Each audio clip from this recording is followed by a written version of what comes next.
Hello there, ladies and gentlemen, and welcome once again to another episode of The Cider Drinker. Today, it's time to try another cider that Bobby Fischer sent me all the way from Sweden. As you might know from last time, I tried the Ocean cider that he sent to me. That's the name of the actual company, not the name of the cider. But this time, I decided to go for one that's, well, very, very classy looking indeed. I mean, just look at this. Look at that. Isn't that just a really cool looking bottle right there? That's it looks like a little wine bottle, doesn't it? But as usual, a little bit of paper for a little bit of description. It's from the Värmdö Bränneri. I probably have butchered that name once again, so I do apologise. It is a dry cider, and it's from their 2012 harvest, so this is around about 3 years old. It's a traditional sparkling cider made from Swedish apples, and as you can see, it comes in the 370.5 centilitres, and it's well, you probably already saw anyway, but it is 6.5% ABV, and I know very little Swedish, but I know that Torr is dry. So if you see Torr on the Swedish cider, you know it's going to be dry. And I believe halv Torr is semi-dry or medium. So yeah, but I mean, wow, this just looks really, really elegant. There we go. There's the back of the bottle. Obviously, I can't understand it at all because I don't speak or understand any Swedish, but for any of you Swedish speaking people that do know what that says, that would be absolutely fantastic, and if you could let me know, that would be great. But I'm sure it pretty much says everything that Bobby Fischer has said already, and apparently it's made from apples, not from concentrate, so that's always good to hear. At least it is probably going to be a really, really good tasting cider, and seeing as it is a very elegant and classy looking cider, I've decided I'm going to put it into my Belgian beer glass, because, well, I think it deserves it, really. I know it's not a typical cider glass, but hey, I think it might deserve it. So I'm going to go and crack this open, and I'm going to do it pretty much all on camera, mostly, so you can see that I'm opening it from the start. Now, I've had a little bit of experience with opening these sorts of cider bottles by now. There we go. But I've never actually opened a cider bottle like this small with a cork. I just love that it's got a cork on the top. So here we go. Let's see how easily this comes off. Oh, cool. It's a tight one. Might have to put it on the top. Oh. Cool. Tell you what, I'm gonna cut because this cork is not coming out, so bear with me for a moment. Oh my god. This thing just doesn't want to come out. It's coming. Here we go. Oh.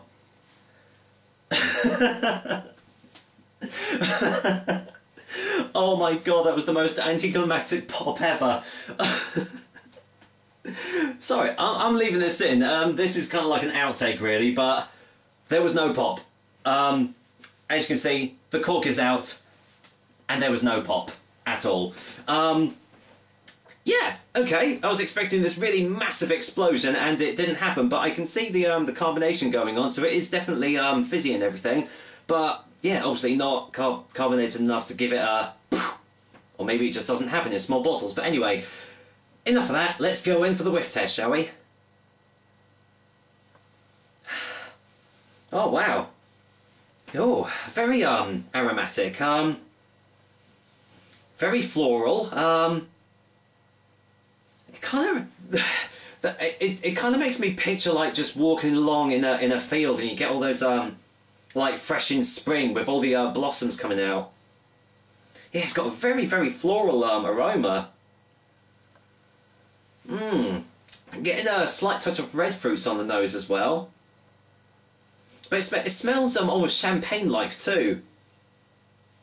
Oh, this smells absolutely gorgeous. Right, let's go in for the pour. I can't see any sediment on the bottom, but you never know, there might be some. Let's get this poured out.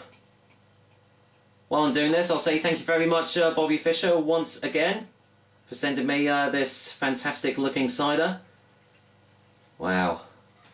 Okay, I'll just pour that much in. My goodness me. Right, let's have a look at the colour.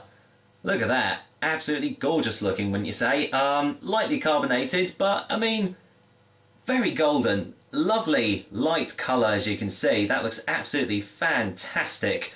Got a slight cloudiness to it as well, actually.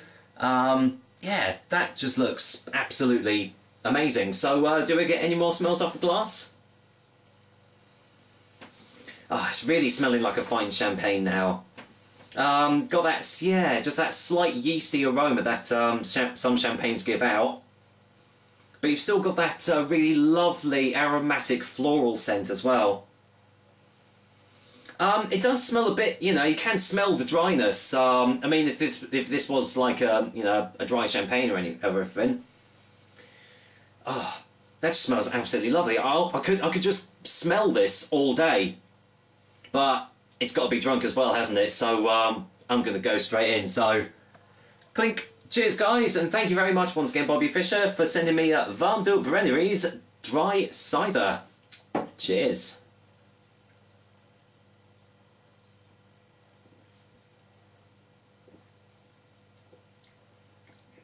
Wow. Oh, wow. Really, really different on the taste. Oh, that's lovely. Oh, what an aftertaste. I was really expecting it to be very light, very fruity, a bit like the smell, but wow, the tastes are so much more different than the smells. Let's get a second opinion.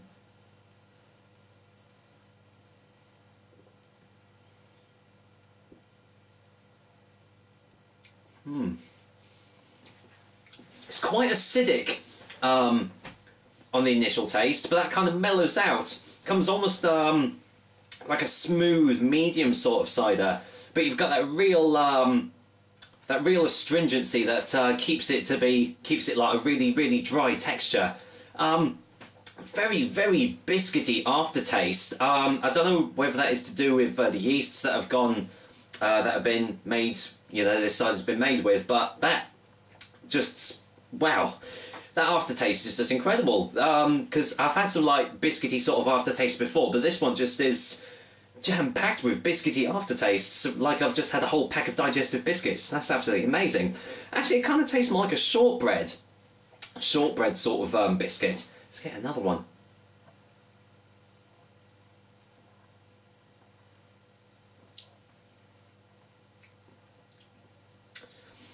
Yeah, the initial taste is just like you're sipping on a fine, dry champagne. That is just absolutely lovely. And it starts off with kind of like a light texture, but it's kind of transforms itself into a more full body texture as it's going down your throat. You can really feel every mouthful going down. And, well, this is an absolutely amazing cider. Absolutely incredible. I'll tell you what, I'm going to go in for a final taste before the final verdict.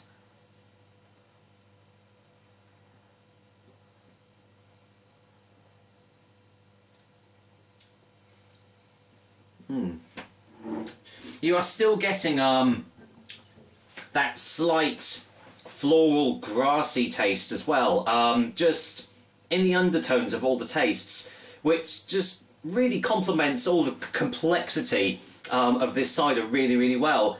I'm kind of blown away by this one. This is an absolutely incredible cider. I love it. Yeah, I'm almost kind of lost for words. Just the amount of different combinations of smells and tastes that I have got from this, it's an absolute taste and smell experience. So, I don't think it needs to be said, but for a final verdict, I've forgotten the name of it already. Värmdö Bränneri's Torr cider is very easily getting a 9.5 out of 10, and the cider drinker seal of approval. So yeah, wow. That's just absolutely amazing. I found that this period I haven't given out many 9.5s, but this one very, very much deserves it. It's an absolute stonker of a cider, and let's just say it knocks spots off those Copperbergs and Recorder Leagues and... Recorder who? Copper who? I don't know who they are. I've never tried it before. Yeah, I've said it before and I'll say it again. Thank you very, very much for sending this over. This has been absolutely incredible. And yeah, I just wish it was, well, I don't know, it might come in larger bottles, and if it does, then get it. This is so, so worth it, and I'm glad I've actually put it in a really classy glass, because it definitely deserved it. So there we go, another episode of The Cider Drinker. Hope you liked it, and as usual, I will be back with another delicious and tasty cider soon. But just in case you haven't seen it before, there we go, Värmdö Bränneri's Torr cider. If you see it, buy it immediately.